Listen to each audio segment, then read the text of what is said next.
Asnières représente le savoir-faire de la maison et c'était vraiment le creuset. Asnières, c'était le point de départ, fabrication.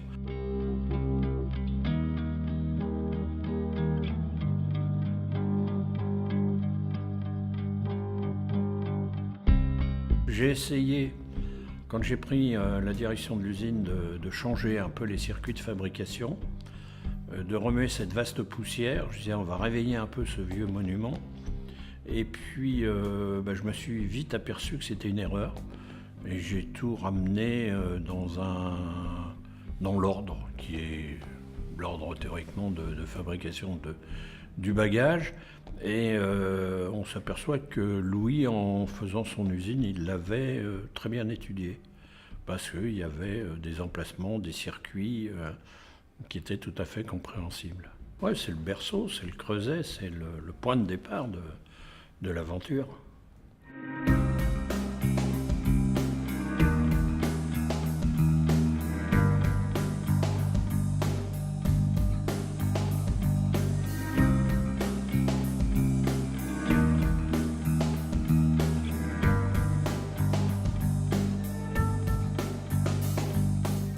La surface initiale avec le bâtiment de l'usine était identique à maintenant. Il y avait dessus plusieurs pavillons qui étaient occupés pour le pavillon principal par Madame Georges Vuitton, un autre pavillon qui donnait sur la rue de la Comète qui était habité par Gaston et son fils Jacques, un autre pavillon, il y avait mon père. Il y avait aussi sur la rue Fontaine un grand et vaste terrain où on stockait le bois, les piles de bois.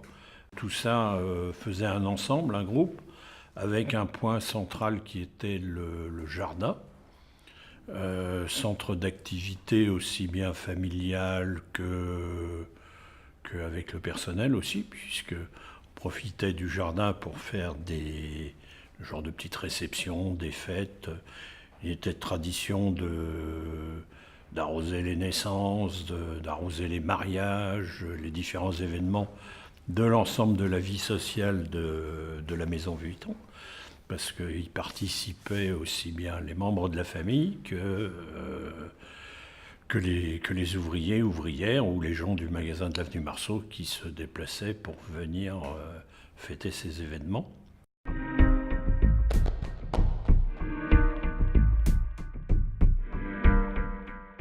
Il y a toujours eu à Asnières une fabrication de rigide traditionnelle, et une fabrication de maroquinerie. Toujours. On illustre parfaitement toute la connaissance de Vuitton.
Quand je suis rentré chez Vuitton, on manquait beaucoup, il y avait beaucoup d'anciens et on manquait de personnel. Donc j'ai été chercher des gens à Issoudun. Il y avait un lycée, un très bon lycée. Il y a toujours un très bon lycée professionnel. À l'occasion d'un salon du cuir, j'ai rencontré le directeur du lycée. On a discuté et après, il m'envoyait tous les ans les 5-6 premiers de chaque promotion. Mais il y a des gars, ils ont fait 15 jours ici. Il y en a, ils y sont toujours.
La tradition veut que quand un ancien part à la retraite, il remette ses outils à la personne qu'il semble capable, qu'il estime capable de faire ce travail-là.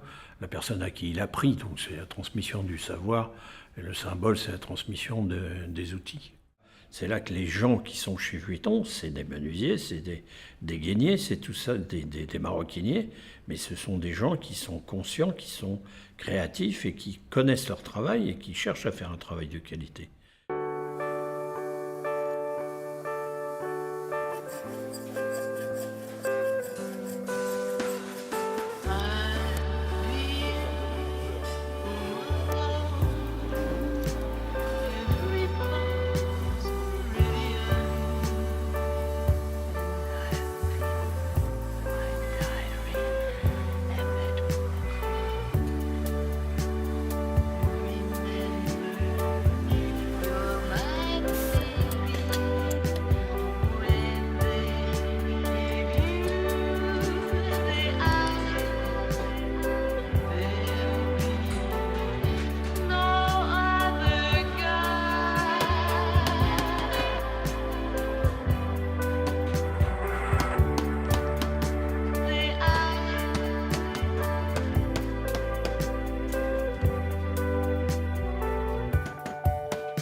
La toile d'origine, c'est la toile gris Trianon. Après, il y a l'évolution avec la toile à rayures.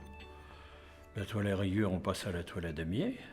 Et puis de la toile damier à la toile monogramme telle qu'on la connaît aujourd'hui. Une toile qui a été créée par Georges. Et où il a mis ce camailleux de petites fleurs. Et puis avec les initiales de son père dessus. Un petit symbole, un clin d'œil en mettant les initiales de son père.